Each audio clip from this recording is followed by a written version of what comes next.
You will know it's happening the moment you dare to live inwardly, as though it has already been done.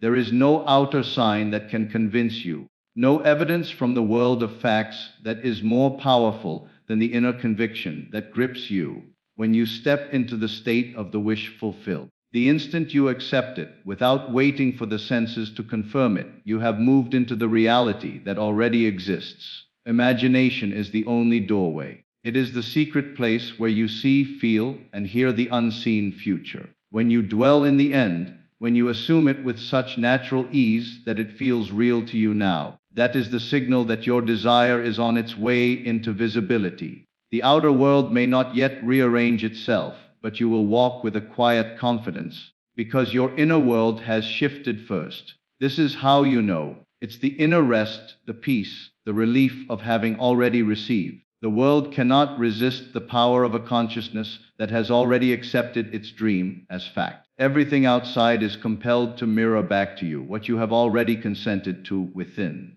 So tonight, do not wait. Take your desire into imagination and clothe yourself in it. Walk as the one who already has it. Speak, think, and feel from the end.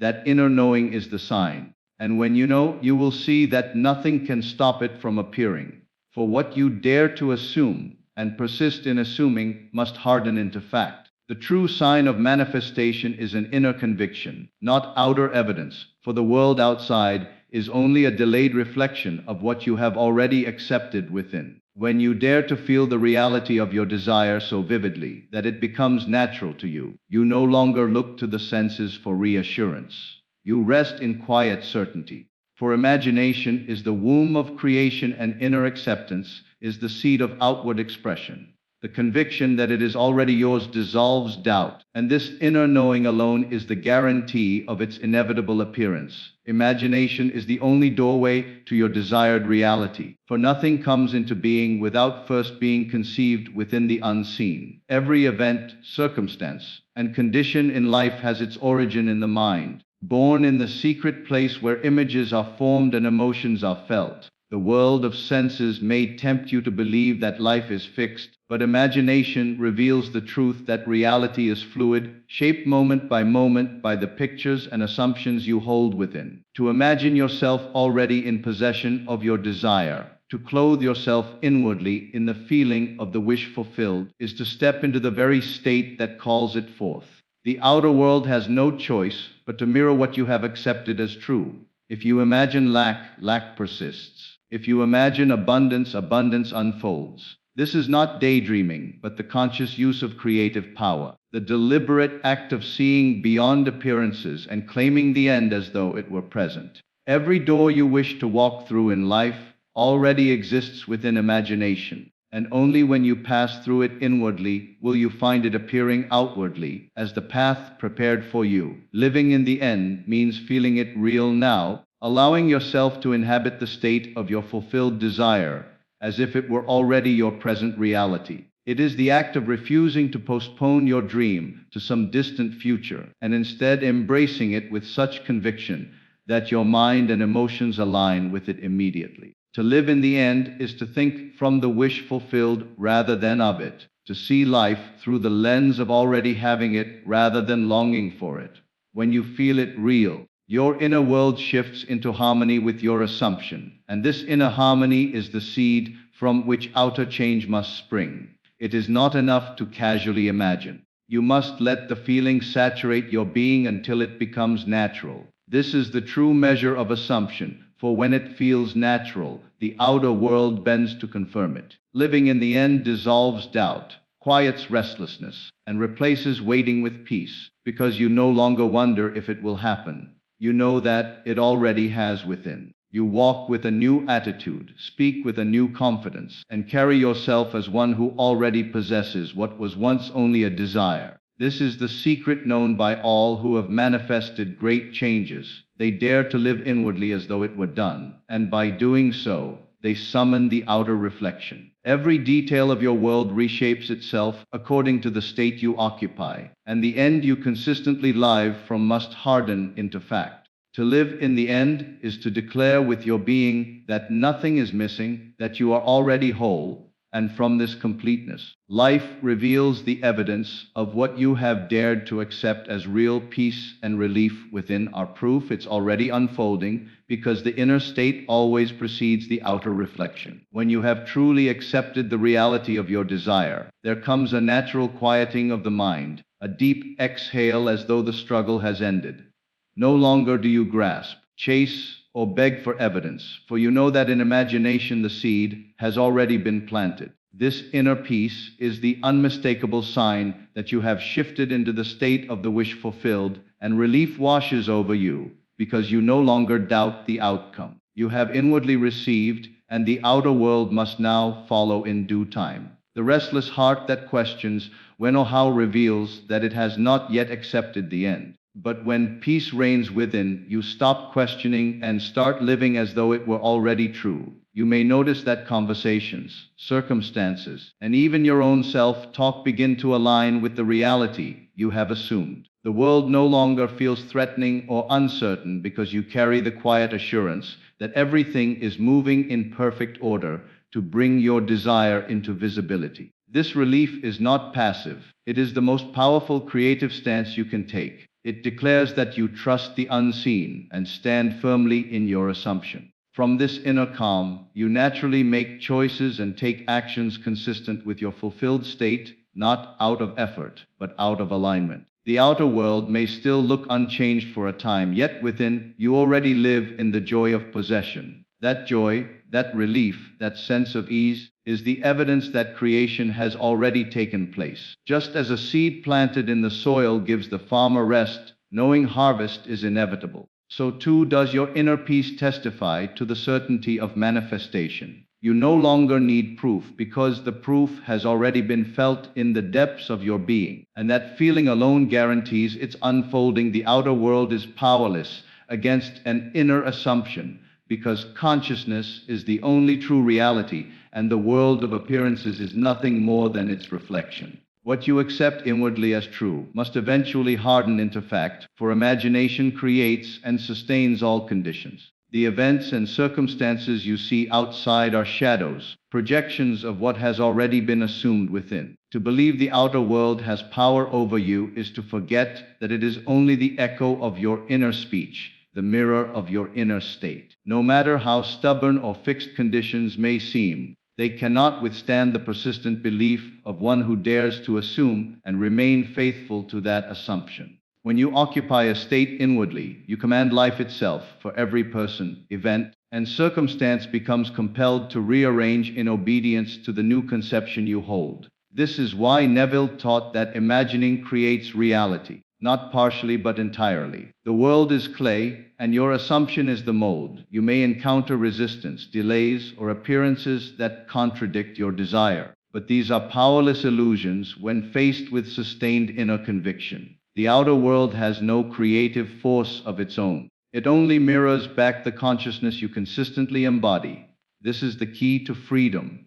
For once you understand that assumption dominates, you stop reacting to circumstances and begin creating from within. Instead of bowing to facts, you rise above them by refusing to give them authority over your inner state. You may look at lack, sickness, or limitation, but if inwardly you assume abundance, health, and freedom, the seeming facts must yield. They cannot resist the authority of a mind that has already declared the end to be real. The law of assumption knows no exception, for every outer manifestation is born from an inner acceptance. This truth gives you dominion. It places you above the tyranny of appearances, reminding you that nothing outside can stop what you have already made alive within. To assume is to choose the seed, and once chosen, the seed must grow regardless of external weather or soil. Life itself bends to the inner decree, for the assumption is law. When you dare to persist in the end, when you refuse to let the senses dictate your truth, the outer world is forced to conform. It cannot defy the inner conviction that has been accepted as fact. Therefore, do not fear what you see outside, for it is temporary and powerless. Fear only your own wavering within. Guard your inner conversations, persist in the state desired, and live as though it were already true. The world will eventually bow to your assumption. for it has no choice but to echo what you have accepted in the secret place of imagination, what you accept inwardly. The world must reflect outwardly because the inner life is the seed of every outward manifestation. Consciousness is the root, and reality is only its shadow. Nothing in the outer world has independent existence apart from what has first been allowed and embraced within. Your daily experiences are not accidents, nor are they shaped by chance or circumstance. They are the mirror image of the assumptions, beliefs, and feelings you consistently hold in imagination. When you accept something inwardly as true, you breathe life into it, and the world has no choice but to rearrange itself to match your acceptance. To accept something inwardly is not merely to think of it casually, but to claim it as natural and real in the unseen realm of consciousness. It is the quiet conviction that what you have desired is already yours, that it exists in the only place that matters, your awareness. In that inner space, you step into the end, you feel it real, you allow yourself to taste the satisfaction of fulfillment before a single outer fact supports it. Once accepted, this inner reality sets a law into motion, and every strand of your life begins to align with the new state you occupy. The outer world is compelled to obey the inner decree because it has no creative power of its own. It is lifeless without the energy of consciousness giving it form. Just as a shadow cannot resist the shape of the body it reflects, so the world cannot resist the state of being you embody within. If you dwell in lack, lack reflects itself in every corner of your life. If you dwell in abundance, opportunities, resources, and experiences gather themselves to confirm what you have already claimed as true. The mirror cannot choose its image, it must reflect what stands before it. This is why Neville insisted that imagining creates reality, not sometimes but always. The world outside is not a cause but an effect, a delayed echo of your inward acceptance. Many fail to change their lives because they continue to fight with appearances, attempting to manipulate effects while leaving the cause, their own inner acceptance, unchanged. But when you understand the law,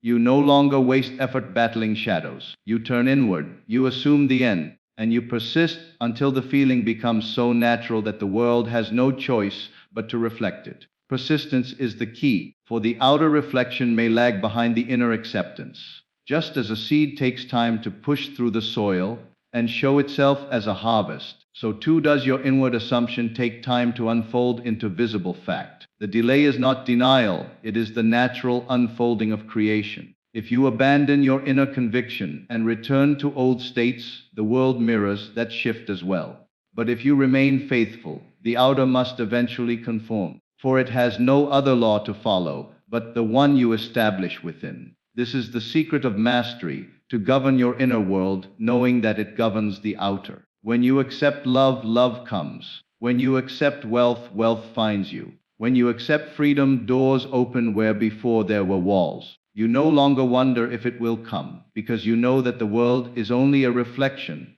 and reflections cannot resist the form that casts them.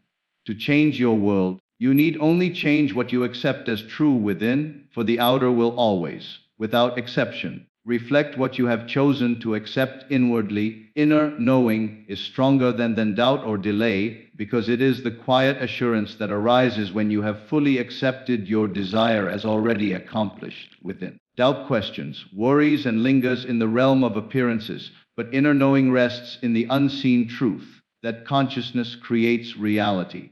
Delay tempts you to believe that nothing is happening, that the outer world has the final say, but inner knowing holds to the fact that once you have assumed the end and felt it real, the creation is already complete in the invisible. This knowing is not loud or boastful, it is gentle, steady, and unshakable, and its very presence dissolves the grip of fear and uncertainty. To cultivate inner knowing, you must learn to live more deeply in imagination than in appearances. The senses are always slow to reveal what has been accepted within, and if you depend on them for reassurance, you will remain caught in the cycle of waiting and doubting. But when you dare to trust the invisible more than the visible, the unseen more than the seen, you discover that the power of assumption is absolute. This trust transforms your inner conversations, your emotional tone, and the way you walk through life. You no longer plead for your desire, you embody it as already real, and that embodiment is the evidence of your inner knowing.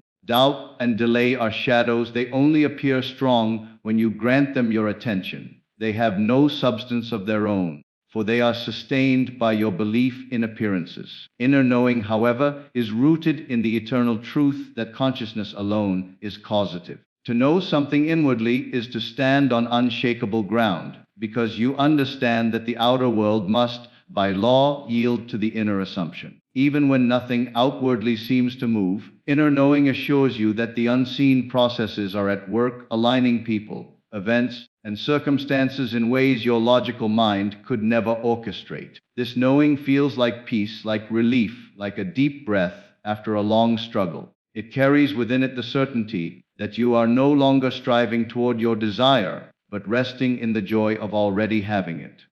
When you embody this state, you release impatience, for impatience belongs to those who still believe the future is separate from them. You also release fear, for fear belongs to those who think the outer world has power over them. Inner knowing removes both, because it shifts your perspective to the eternal present, where your desire is already true. The power of this state lies in its persistence. Doubt may come knocking, delay may seem to linger, but the one who knows within does not yield. They remain faithful to the vision, unshaken by appearances, until the outer world bends to reflect the inner fact. This is why Neville said that persistence is the key, for persistence is nothing more than inner knowing that refuses to surrender. Each time you return to the end, each time you feel it real, each time you quiet the noise of appearances and rest in your conviction, you strengthen the inner knowing until it becomes second nature. The world eventually conforms, not because you forced it, but because you accepted it. Knowing is creative. To know is to claim, and to claim is to bring forth. The moment you inwardly know, you have already received, and the outer must obey. No delay can prevent it, no doubt can undo it, unless you yourself abandon the knowing. But if you hold fast, if you remain loyal to your assumption, nothing in heaven or earth can stop its appearance. Therefore, do not fear the shadows of doubt or the seeming slowness of delay. They are powerless compared to the authority of inner knowing. Rest in your assumption, live in your end, and let the peace of already having it be your sign. For the one who knows inwardly cannot be moved, and their world must, by law, reflect what has been accepted as true. Within, persistence in assumption guarantees manifestation, because the inner state, once firmly held, becomes the law that the outer world must obey. Every condition you see outside of yourself is the shadow of what you have already accepted as real within. And though appearances may contradict, though delays may test your patience, persistence in the end ensures that what you have assumed will eventually harden into fact. The outer world may resist, circumstances may whisper that nothing is changing, yet if you continue to live inwardly in the state of the wish fulfilled, you are planting a seed that must by law bring forth its harvest. To persist in assumption is not to strain, beg, or force results. It is to quietly and faithfully return, again and again, to the inner knowing that your desire is already yours. It is to refuse the evidence of the senses when they contradict your vision, and to rest in imagination where the truth has already been established. Each time you enter the state, each time you feel the reality of your desire, you are watering the seed within. Just as no farmer digs up the seed to see if it has sprouted, you do not abandon your assumption because you cannot yet see its fruits. You trust the law, and that trust is expressed as persistence. Persistence transforms the state from an effort into a natural dwelling place. In the beginning, it may feel like deliberate work, a conscious returning to your vision when doubts arise or circumstances scream the opposite. But as you persist, the assumption becomes familiar, then natural, then effortless. When the end feels normal, the outer world must reflect it, for reality always mirrors the most dominant inner state. This is why Neville emphasized that feeling is the secret, not fleeting emotions, but the sustained inner acceptance that what you have imagined is already fact. Manifestation is not about time, but about faithfulness to the state. The moment you accept a desire as real within, it already exists in the unseen, and the outer must align to show it forth. Yet many abandon their assumption because appearances seem unchanged. They let the senses dictate truth rather than imagination, and in doing so, they return to their old state. But the one who persists, who holds the end regardless of delay, discovers that nothing outside can resist a sustained inner conviction. The outer world bends to persistence because it has no creative force of its own. To persist is to practice the art of inner loyalty. It is to be so faithful to your vision that you carry it with you through every hour of the day, not as a strain, but as a natural identity. You speak from the end, think from the end, and act from the end, because you have so deeply assumed it that you cannot imagine otherwise. Doubt may rise, but persistence returns you to the truth. Fear may whisper, but persistence answers with assurance. Appearances may linger, but persistence knows they are temporary shadows dissolving before the light of your sustained assumption. The guarantee of manifestation lies in this very persistence. The law of assumption does not fail, for consciousness is the only reality.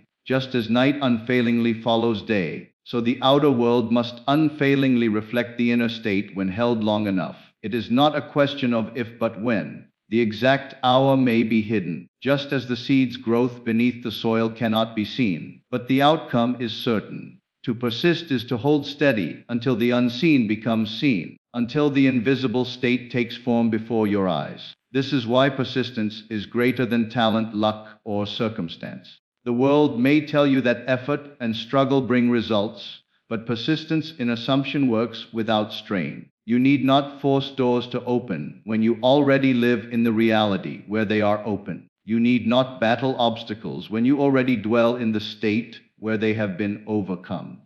Persistence does not fight the world, it transcends it, for the world has no choice but to mirror the state consistently held within. Therefore, to guarantee manifestation, you must remain loyal to your assumption despite appearances, despite delay, despite every reason the senses may give you to abandon it. Your persistence is the sign of your faith, and faith is the substance of things hoped for, the evidence of things not seen. When you persist, you declare with your being that imagination is greater than fact, that the unseen is stronger than the seen, that what you have dared to assume is already yours. This declaration, lived inwardly day after day, must manifest outwardly, for the law of assumption is unbreakable. Persistence in assumption guarantees manifestation, because consciousness creates, imagination sustains, and faithfulness to the end compels the world to reflect what you have accepted within. Nothing can resist the power of a mind that refuses to abandon its vision, and no delay can prevent the inevitable appearance of what has already been claimed in the unseen.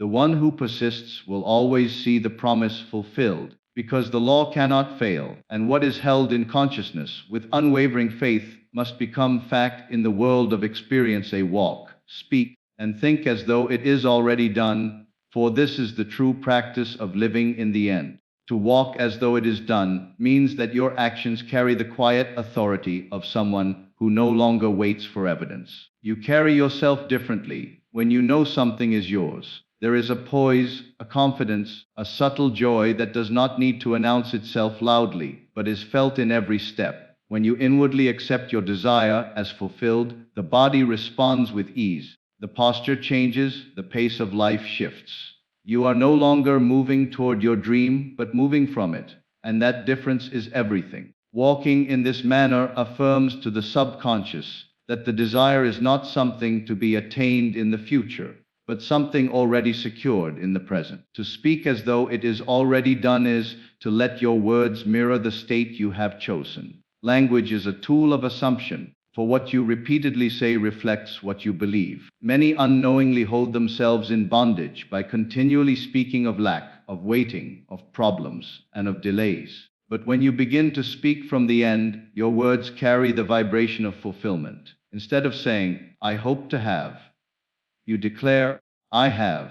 Instead of rehearsing the story of limitation, you tell the story of completion. This is not about pretending in the sense of make believe, but about aligning your speech with the truth you have already accepted in imagination. The subconscious hears your words, accepts them as commands, and the outer world reshapes itself to obey. To think as though it is already done is the foundation of both walking and speaking, for thought is the inner conversation that guides all expression. What you dwell upon inwardly eventually forms the conditions of your outer life. Thinking from the end means refusing to entertain doubts, and instead training your mind to return again and again to the feeling of the wish fulfilled. It is to redirect the inner dialogue from, "When will it happen?" to, "It has already happened."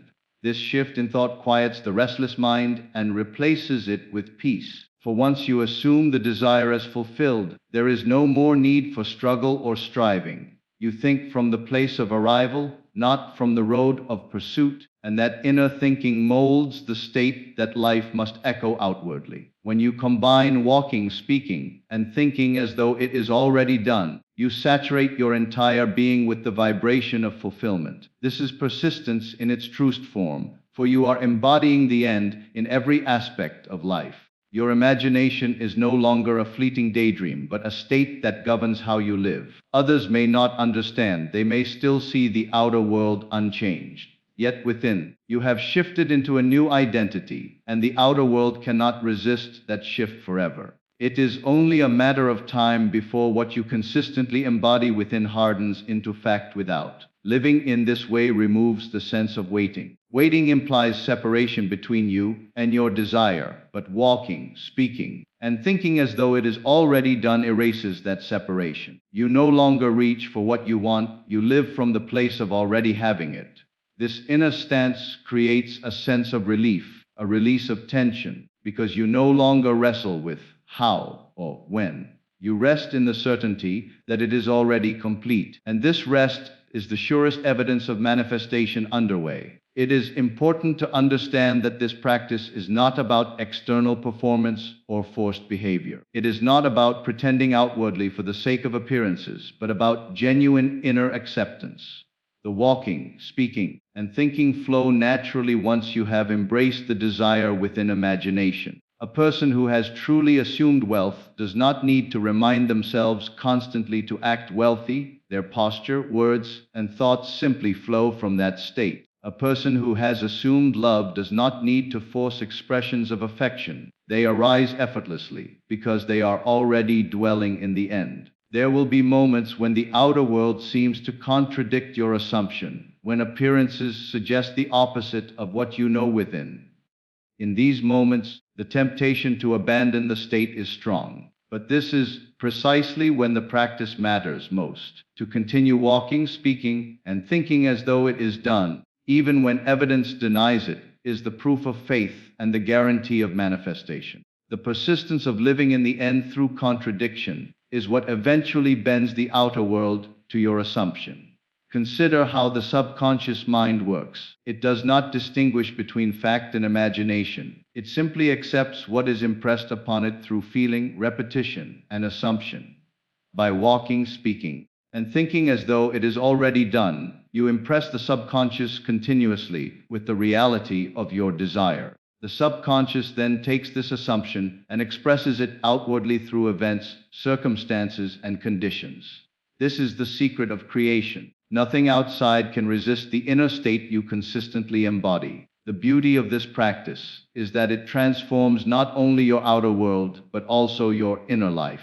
When you live from the end, you dwell in peace rather than anxiety, in gratitude rather than longing, in confidence rather than doubt. You taste the joy of fulfillment before it arrives, and in doing so, you magnetize it to you. Life becomes lighter, freer, more harmonious, because you are no longer chasing what feels far away, but celebrating what already is. This celebration, this inner conviction, radiates outward and shapes the world around you. To walk, speak, and think as though it is already done is to claim your power as the creator of your reality. It is to refuse the tyranny of appearances and to place imagination above fact. It is to live in the state of completion until the world mirrors back to you what you have faithfully held within. The law of assumption cannot fail, and when you embody your desire in every step, every word, and every thought, the world must conform. For reality has no choice but to reflect the state of consciousness that you consistently occupy. The moment you truly know, you have already received, because knowing is the act of claiming inwardly that which the senses cannot yet confirm, but which consciousness has already made real. This knowing is not mere wishing, hoping, or even believing in the abstract sense. It is the deep conviction that settles into the soul when imagination has been accepted as reality. It is the quiet certainty that no longer asks if or when, but rests in the present truth that what you once desired is already yours. To know is to receive, and once received within, the outer world has no choice but to conform and reveal it in form. This inner knowing is the turning point of manifestation. Before it, you may oscillate between desire and doubt, between imagining and then questioning, between feeling it real and then wondering why the world looks unchanged. But once you arrive at knowing, you no longer waver. The desire ceases to feel like something distant and begins to feel like something natural, as though it has always been a part of you. The world outside may still appear the same, but within, you walk differently, speak differently, think differently, because you have already taken possession of your new state. Knowing is the secret that dissolves effort. When you know, you stop trying to make things happen. You stop begging, pleading, or searching for signs. You do not chase results because you have already accepted that the result exists. Just as one who orders a meal at a restaurant does not run into the kitchen to make sure it is being prepared, so too does one who knows rest in the assurance that the unseen has already moved. The order is placed, the process is underway, and the fulfillment is inevitable. The outer world may take its time to show the evidence, but the moment of true knowing is the moment of true receiving. This is why Neville taught that assumption, when persisted in, becomes fact. For what is assumption but knowing clothed in imagination? To assume is to step into the end as though it were present. To persist is to remain faithful until that knowing becomes so natural that you no longer even think of it as assumption. You simply know it to be so. And once you know, you no longer crave proof, for the inner proof is stronger than anything the senses can show. This is the paradox of creation. The proof comes after the knowing, never before. Those who demand evidence before they believe remain trapped in waiting, while those who dare to know before the evidence appears are the ones who see their desires manifest. The moment you truly know, peace floods the mind. There is relief in your heart because the striving ends. Doubt loses its grip, fear quiets down, and the endless questioning dissolves. You no longer ask how or when, because such questions no longer matter. The end is secure, and the details of its unfolding are left to the unseen intelligence that governs all things. Knowing shifts you from the restless state of seeking into the restful state of having. You live as the one who has already received. And that inner shift is the only true sign that manifestation is underway. Knowing is also a change of identity. You are no longer the one who wants, but the one who has. This change in identity is subtle but profound, for all of life mirrors the state you occupy. The beggar's consciousness produces only more begging, but the consciousness of wealth produces wealth. The consciousness of loneliness produces only more separation, but the consciousness of love produces love. The moment you know, you step into a new identity, and the world is powerless to resist reflecting that identity back to you. Life cannot deny what you have accepted as yourself. It is important to recognize that knowing is not about forcing yourself into positive thinking or repeating empty affirmations. It is about entering into the state inwardly until it feels natural. You may use imagination, inner conversations, or visualization, but the goal is always the same, to reach that quiet conviction where you feel it real. Once it feels real, you know, and once you know, you have received. This inner acceptance is creative law, and it works without exception. The outer world may still present appearances that contradict your knowing, but these appearances are powerless once you have secured the end within. Just as a shadow lingers, even after the object casting it has moved, so too may old states continue to echo for a time. But the moment you know, those appearances are doomed to fade, for they no longer have life within you. The inner shift always precedes the outer shift, and what you sustain within inevitably reshapes the world without. This knowing also carries a new way of being in the world. You no longer live in anxiety about outcomes, because you know that the outcome is already guaranteed. You no longer react to appearances with panic, for appearances are only temporary echoes. You carry yourself with calm, with confidence, with ease, because you have already received inwardly. This new way of being changes the very atmosphere around you, drawing circumstances, people, and opportunities into alignment with your assumption. Others may call it luck, timing, or coincidence, but you will know it is simply the reflection of the state you have already accepted. Persistence plays a role in maintaining this knowing, for the senses will continue to tempt you into doubt until the outer world conforms. Each time doubt arises, you return to the end, reminding yourself that the work is already done. Each time delay whispers that nothing is happening, you rest again in the inner conviction that it is already yours. In doing so, you strengthen your knowing until it becomes unshakable. The outer must eventually yield because it cannot resist the sustained inner truth. To know is to live in gratitude before the evidence arrives. Gratitude is not a forced ritual but the natural expression of someone who has already received. You thank life not because you hope but because you know. You rejoice not because you wait but because you have already taken hold inwardly. This gratitude is magnetic, it radiates from you and reshapes your world in ways beyond calculation. The moment you truly know, you step into harmony with the creative law of the universe. You align yourself with the eternal truth that imagination is reality and that consciousness is the only cause. From that moment on, the journey is no longer about attaining, but about unfolding. The outer becomes a mirror of the inner, and your life begins to reflect the state you have chosen. Knowing is the secret key that unlocks all doors. When you know, you no longer search for signs, for the inner sign is enough. When you know, you no longer fear obstacles, for they dissolve before the state you embody. When you know, you no longer cling to the desire, for you have already received it. The outer appearance is simply catching up to the inner fact, and time itself becomes your servant rather than your master. The moment you truly know, you have already received, because knowing is receiving. It is the acceptance of the end as present fact. It is the inner possession that guarantees outer possession. It is the eternal law at work, unfailing and unchanging. Those who dare to know without seeing will always see, for the unseen becomes seen, the invisible becomes visible, and the assumed becomes fact in the world of experience.